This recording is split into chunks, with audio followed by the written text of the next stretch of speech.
Olá, sejam muito bem-vindos a mais um vídeo do Teoria da Medicina. Hoje a gente vai falar sobre o sistema somatosensitivo, também conhecido como sistema somestésico, que é o que muita gente conhece como tato, mas somestesia não é a mesma coisa que tato. Você vai ver que somestesia engloba também o tato, mas é muito mais que isso. As sensibilidades somestésicas ou somatossensibilidades são as sensibilidades corporais, por assim dizer. E isso engloba algumas modalidades sensitivas que a gente vai conceituar agora antes de discutir as vias do sistema somestésico. A primeira delas é a chamada propriocepção, que é o sentido da posição em movimento, ou seja, a capacidade de você perceber aonde está cada parte do seu corpo, independente do seu corpo estar em repouso ou em movimento. Existe a propriocepção consciente, ou seja, que chega na sua consciência, você fica ciente de onde está cada parte do seu corpo. E existe a propriocepção inconsciente, que é uma parte automática desse sentido. A gente vai comentar sobre isso mais pra frente, aí você lembra disso. A propriocepção pode ser chamada também de sinestesia, porque é o sentido da posição em movimento, mas a maioria dos autores evita usar essa palavra porque isso dá muita confusão. Primeiro com o próprio nome somestesia, porque parece, né, somestesia e sinestesia, e ainda mais porque existe uma coisa chamada sinestesia,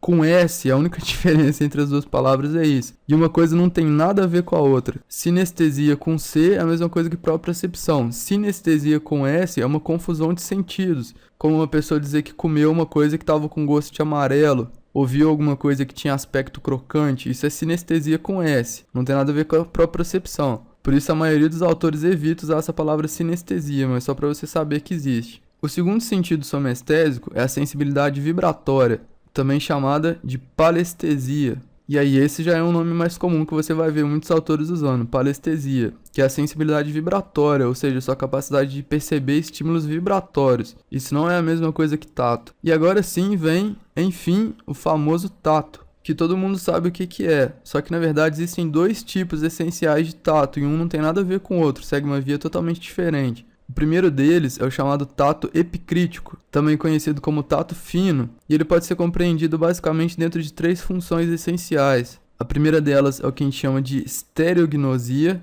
que é a capacidade de reconhecer objetos pelo tato. Se alguém coloca, por exemplo, uma chave na sua mão, você de olho fechado, sentindo só através unicamente do tato, consegue reconhecer que aquilo é uma chave ou qualquer outro objeto. Em segundo lugar, tem a grafestesia, ou grafoestesia, que é a capacidade de reconhecer símbolos por formas através do tato. Se você fecha seu olho e alguém faz um formato de uma letra na sua mão, por exemplo, ou um número que seja, você vai saber reconhecer isso só pelo sentido do tato. E quem é responsável por isso é esse tato epicrítico. E por último, é a capacidade de discriminar dois pontos. Ou seja, se dois objetos se encostam em você ao mesmo tempo, mesmo que sejam próximos um do outro, você consegue perceber que tem duas coisas separadas, distintas, encostando em você. Isso também é uma função do tato epicrítico. Mas existe também um outro tipo de tato, que é chamado protopático, conhecido também como tato leve ou tato grosseiro, porque ele é um tato bem menos específico. Ele serve basicamente para reconhecimento de pressão sobre alguma superfície do seu corpo. Uma metáfora interessante para você entender a diferença entre o tato epicrítico e o tato protopático é imaginar o corpo de uma pessoa como sendo um castelo medieval, onde existem dois tipos de sentinela circulando a muralha em volta desse castelo. O primeiro tipo de sentinela, que seria o tato protopático, quando vê alguém chegando perto do castelo, ou quando identifica que alguém chegou já no castelo, ele tem uma corneta que ele toca. Ele simplesmente dá um aviso, ele solta o alarme para que todo mundo no castelo saiba que tem alguém chegando, mas as pessoas não sabem quem é ou nem quantos são que estão chegando, as características deles, não sabem nem exatamente de onde estão vindo, sabem que está aqui dentro do campo de visão desse sentinela, mas não sabem de onde exatamente está chegando. Enquanto que o tato epicrítico, que seria o segundo tipo de sentinela, seria um sentinela que tem uma luneta, e aí ele vê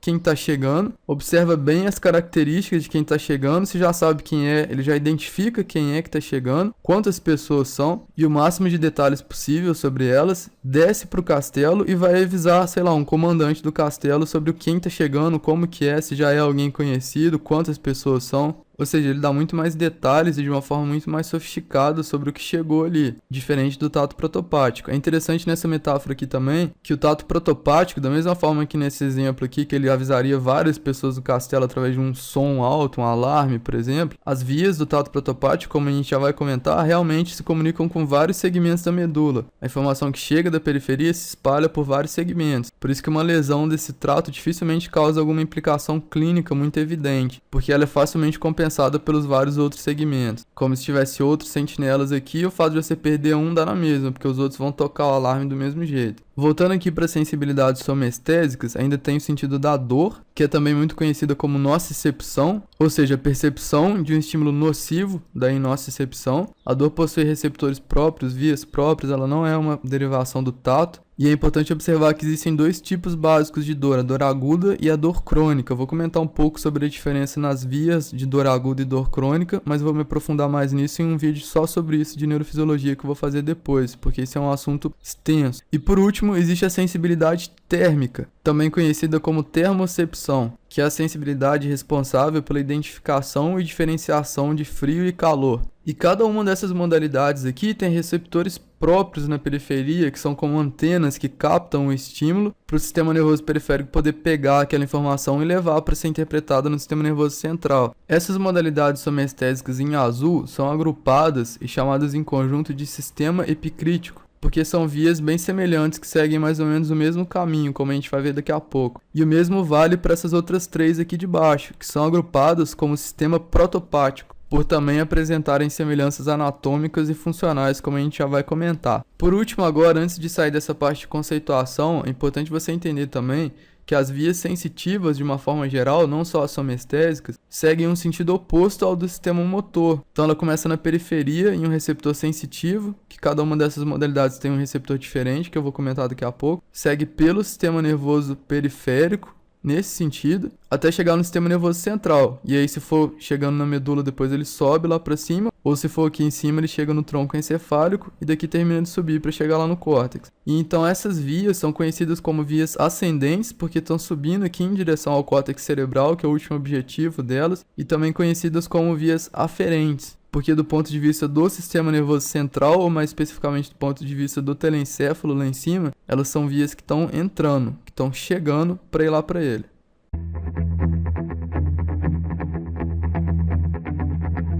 Começando então pelas vias do sistema protopático, a gente vai falar primeiro de dor e temperatura, ou nocicepção e termocepção, porque são duas modalidades somestésicas que andam juntas do começo ao fim.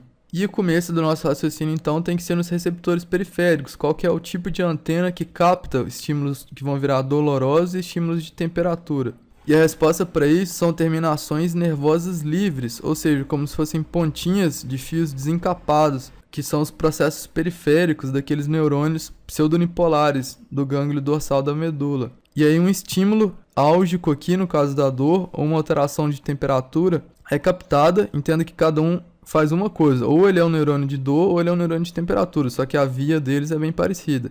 Imagina que tem um neurônio de dor, uma terminação nervosa livre aqui, que se projeta, vai passando lá pelo nervo periférico, o caminho todo no sistema nervoso periférico, até entrar aqui pela raiz dorsal, e o corpo dele estaria aqui, e seguir através do processo central. Olha só, isso aqui tudo foi o processo periférico dele, e aqui a partir do corpo dele é o processo central, como se fosse um dendrito gigante e um axônio aqui gigante. E esse processo central passa pela raiz dorsal, que é esse trecho aqui, pelas radículas dorsais ou posteriores, e vai parar lá no corno posterior da medula, que é onde ficam copos de neurônios sensitivos. E aqui no caso da dor e da temperatura, é muito importante observar que eles fazem, esses neurônios, sinapse, aqui num grupo, o grupo mais de trás desse corno posterior da medula, que chama substância gelatinosa, também conhecido como portão da dor, que é algo que eu vou discutir mais a fundo no vídeo de neurofisiologia da dor.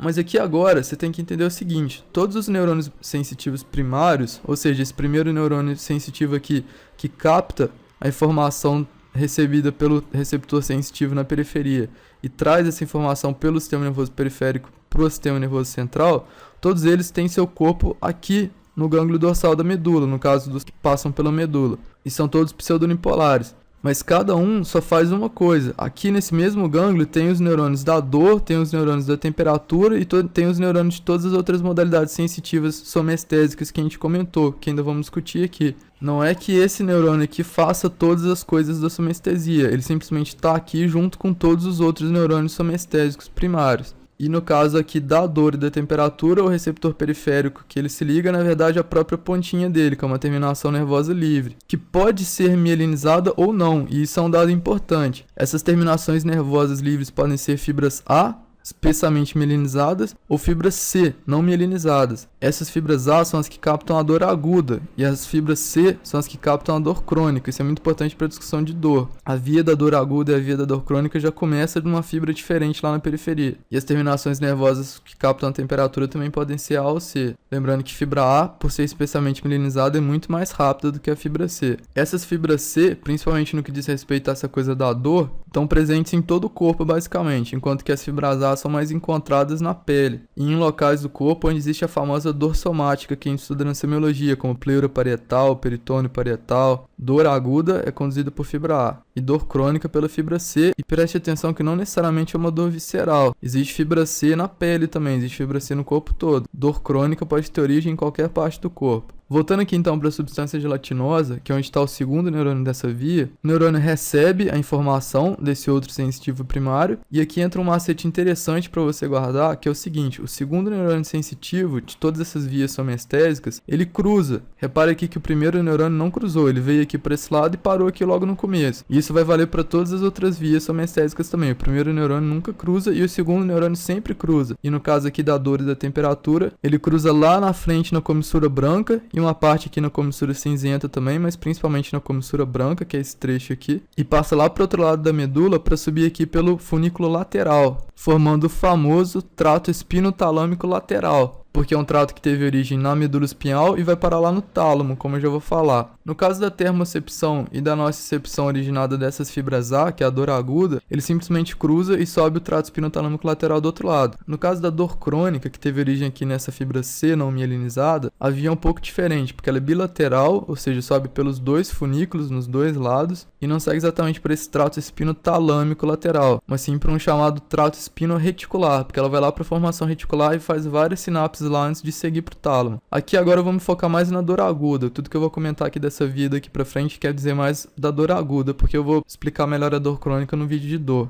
Só para você entender isso agora e não confundir depois. Agora vamos aqui para essa visão frontal de um corte lá em cima, no encéfalo, um corte assim, ó, e olhando de frente. O trato espinotalâmico lateral, um pouco antes de chegar aqui no tálamo, que é essa estrutura verde, se junta com o trato espinotalâmico anterior, que é o que eu vou comentar daqui a pouco, e com a parte do nervo trigêmeo, que faz a sensibilidade protopática da cabeça, todas as sensibilidades protopáticas da cabeça. O nervo trigêmeo, como eu vou comentar melhor na aula de nervos cranianos, é responsável por essas sensibilidades somestésicas todas da maior parte da face e das estruturas presentes ali, como os olhos e a língua. E aí a parte protopática do trigêmeo, junto com esse trato espinotalâmico lateral e o espinotalâmico anterior que eu já vou falar, se juntam um pouco antes de chegar aqui no tálamo e formam o que é chamado de lemnisca espinhal. Lemnisca é como se fosse uma junção de tratos que se dirige para o tálamo. E aí esses tratos se juntam e, como lemnisco espinhal, vão lá para o tálamo e fazem sinapse em um núcleo específico do tálamo que chama núcleo ventroposterior lateral, que é abreviado como VPL. Eu sei que é um nome extremamente contraditório, né? Ventroposterior, como assim? Frente, trás. Mas isso eu vou explicar melhor em uma aula de diencéfalo para falar direito sobre o tálamo. Mas aqui agora é só para você conhecer que esse é o núcleo que recebe todas as informações somestésicas no tálamo. Todas as vias que a gente vai falar aqui agora vão chegar nesse VPL. Entenda que o tálamo é como se fosse uma porta de entrada para as vias que querem chegar no córtex. Como se o córtex fosse um chefão de uma empresa assim, e o tálamo é o segurança que fica na porta da sala dele. Para você entrar e falar com o córtex, você tem que primeiro passar pelo tálamo. E aí ele vê se vai ou não deixar você entrar e o que você vai poder falar com o córtex. Porque na verdade ele nem te deixa entrar, ele pega o que você está falando e ele vai lá falar com o córtex. Então ele tem uma capacidade de modulação imensa sobre o que chega no córtex. E aí, feita a sinapse aqui no tálamo, o terceiro neurônio dessa via, que está aqui, vai subir pelo chamado trato tálamo-cortical, passando aqui pela cápsula interna e coroa radiada, até chegar lá em cima no córtex. E aí ele chega numa região do córtex que está atrás daquele sulco central, que por isso é chamado de giro pós-central. Nesse giro pós-central, que é delimitado atrás aqui pelo sulco pós-central, que está atrás do sulco central, fica a chamada área somestésica primária, também conhecida como S1. Toma cuidado para não achar que esse S1 é S de área sensitiva primária, porque cada sensibilidade tem as suas áreas corticais. A visão não está aqui, a audição não está aqui, o olfato não está aqui. Aqui quem está é só a área somestésica primária, que são essas sensibilidades todas que eu comentei no começo. Voltando lá para baixo para a medula, vamos vamos falar agora sobre o tato protopático, que é o último componente do sistema protopático. O receptor periférico dessa via é o que a gente chama de um mecanorreceptor. Existem vários tipos de mecanorreceptor, mas eu não vou ficar comentando isso a fundo aqui não. É um receptor que reconhece estímulos mecânicos. E aí a via desse tato protopático é bem parecida com aquela que a gente comentou agora há pouco. O processo periférico do neurônio pseudonipolar faz todo o caminho dele até chegar lá no corno posterior da medula. Se liga aqui também com o neurônio da substância gelatinosa. Isso é uma informação muito importante para você entender o portão da dor, o fato de saber que o tato protopático chega aqui nos mesmos neurônios da dor. E aqui tem a única diferença entre ele, a dor e a temperatura, porque o segundo neurônio sensitivo do tato protopático, ao invés de cruzar e ir pelo funículo lateral, ele cruza e sobe aqui pelo funículo anterior, formando o chamado trato espinotalâmico anterior. E chegando lá em cima, como eu já falei, ele se junta com o trato espinotalâmico lateral e com a parte protopática do trigêmeo e formam todos juntos o leminisco espinhal, que chega lá no núcleo ventroposterior lateral do tálamo e de lá vai para a área somestésica primária, mesma coisa. Agora, duas coisas que eu quero comentar sobre o sistema protopático antes da gente seguir adiante. A primeira é que os estímulos protopáticos se tornam conscientes, por assim dizer, já aqui no tálamo. Isso é inferido por dois motivos. Primeiro, que uma lesão da área somestésica primária não faz a pessoa deixar de sentir dor, nem sensibilidades térmicas, nem tato protopático, apesar que ela passa a sentir de uma forma mais inespecífica. Ou seja, essas sensibilidades protopáticas já são sentidas aqui a nível talâmico, mas a interpretação e o reconhecimento mais específico e sofisticado delas acontece lá no córtex. E o segundo motivo é que o fato do sistema protopático se tornar consciente já aqui a nível talâmico é um dado fundamental no estudo do ciclo sono e vigília, que é sem dúvida uma das partes mais complicadas da neuro pela falta de conhecimento sobre isso que se tem hoje. Mas falando simplificadamente, esses estímulos protopáticos, por se tornarem conscientes no tálamo, que é uma peça fundamental do ciclo sono e vigília, servem como alarmes que despertam a pessoa. Então, se alguém te dá uma agulhada, por exemplo, quando você está dormindo, você acorda, porque a dor ativa o tálamo de uma forma consciente, mesmo que o córtex se encontre na fase do ciclo do sono. E esse dado não é válido para o sistema epicrítico, porque o sistema epicrítico realmente só se torna consciente no córtex. Se você lesa essa área somestésica primária, você perde completamente as sensibilidades epicríticas que a gente vai falar agora. E outro dado que eu queria falar é que no sistema protopático, essas fibras ascendentes vão assumindo uma posição mais lateral à medida que elas sobem. Ou seja, imagina que a gente tem o eixo central da medula aqui. As fibras que estão vindo dos membros inferiores e cruzando na comissura branca para subir no trato espinotalâmico lateral anterior vão ficando mais laterais à medida que as fibras de cima vão chegando. Então, quando chega lá nos segmentos cervicais, a parte mais externa dos tratos espinotalâmicos corresponde aos membros inferiores e a metade inferior do tronco, enquanto que a parte mais medial corresponde aos membros superiores e a metade superior do tronco, o que é o contrário do sistema epicrítico que eu já vou comentar. Isso é relevante clinicamente porque uma lesão de fora para dentro aqui vai afetar primeiro as partes inferiores do corpo, enquanto que uma lesão de dentro para fora vai afetar primeiro as partes de cima do corpo.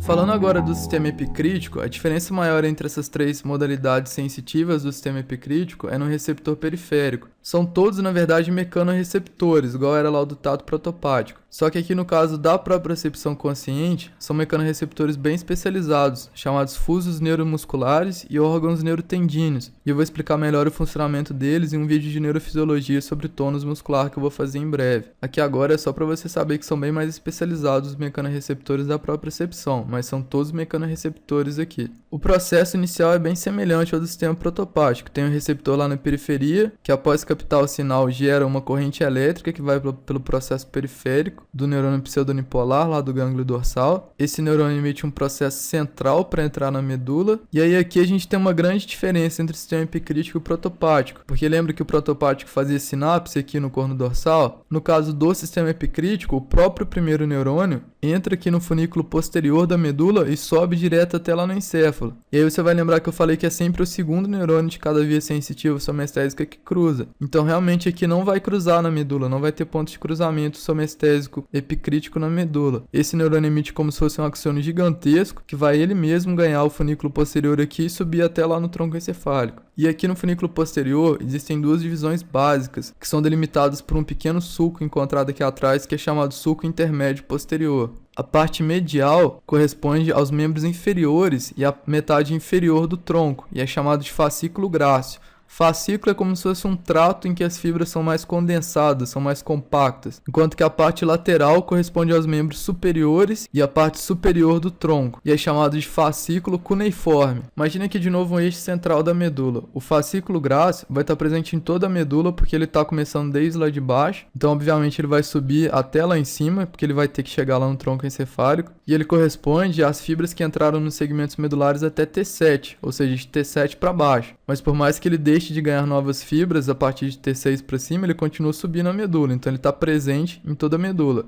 Sendo que na parte de T7 para baixo só tem ele, né? Porque o trato cuneiforme ainda não entrou. Então nos segmentos mais inferiores da medula só tem esse fascículo grácil aqui no funículo posterior. A partir do segmento T6 começam a entrar as fibras que vão formar o fascículo cuneiforme. E aí elas vão assumir uma posição mais lateral, que é o contrário do funcionamento do sistema protopático, como eu falei. Aqui as fibras que vêm mais de baixo ficam em uma posição medial, por isso que o fascículo grácil é mais interno aqui. E aí chegando no tronco encefálico aqui por trás, né? Porque ele sobem o funículo posterior, o fascículo grácil cuneiforme ocupa umas colunas presentes na face posterior do bulbo. Esse desenho aqui imagina que a gente está vendo por trás dessa face posterior do bulbo. O fascículo grácil mais medial sobe aqui nessas colunas do meio e o fascículo cuneiforme vem aqui por fora. E aí eles chegam em dilatações aqui na parede posterior do bulbo que são chamadas de tubérculos. Tem um tubérculo grácil de cada lado e um tubérculo cuneiforme de cada lado. E aqui dentro tem um núcleo cuneiforme nos tubérculos cuneiformes e um núcleo grácil em cada tubérculo grácil. E é aqui que fica o segundo neurônio sensitivo dessas vias epicríticas, que como eu disse é sempre cruzado e aqui não é diferente. Eles projetam suas fibras para frente, formando o que é chamado de fibras arqueadas internas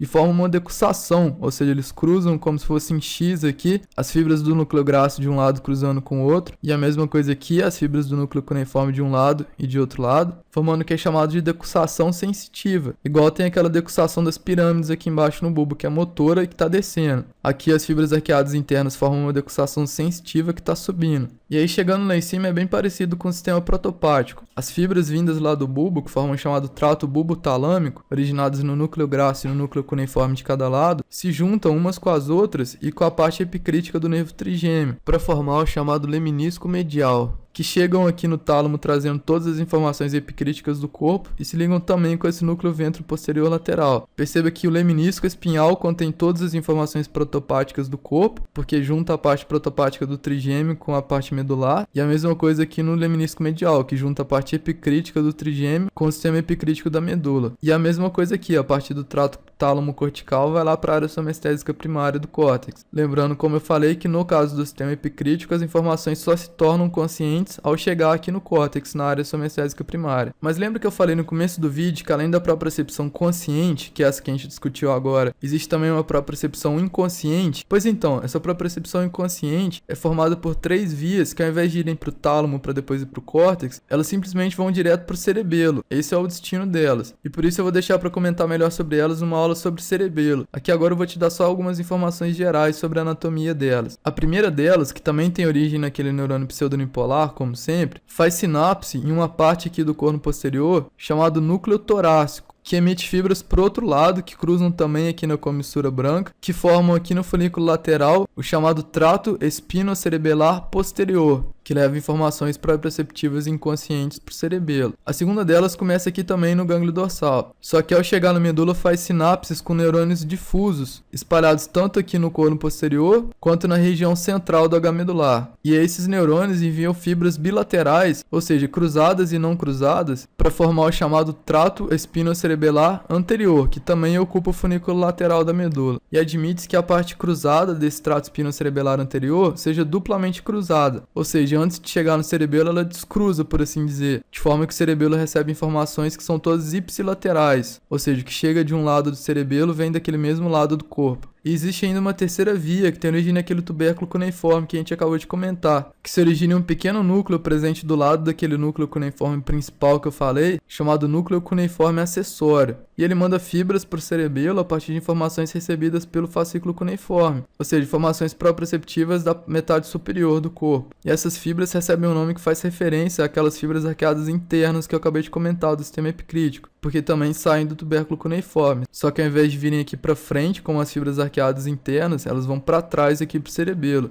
Por isso são chamadas de fibras arqueadas externas posteriores, que formam o chamado trato cúneo-cerebelar, E dessa forma, o cerebelo, além de receber informações de propriocepção inconsciente da medula, através dos tratos espinocerebelares anterior e posterior, recebe as mesmas informações proprioceptivas que estão transitando no sistema epicrítico através desse informante extra que ele tem. É uma fonte alternativa de informações medulares que chega ao cerebelo. Era isso que eu tinha para falar. Espero que daqui para frente você veja o tato de outra forma e se lembre que ele é apenas um dos componentes do sistema somaestésico. E até o próximo vídeo. Every feeling becomes so magnified, and my mind goes on and on. I'm trying to hold on, but I keep losing control of all I know.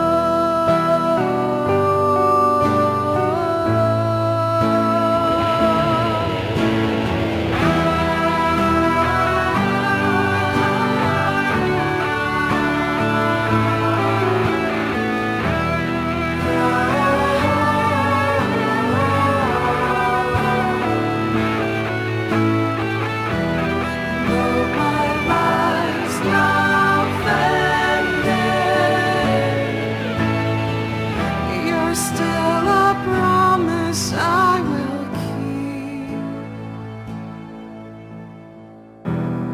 You'll always be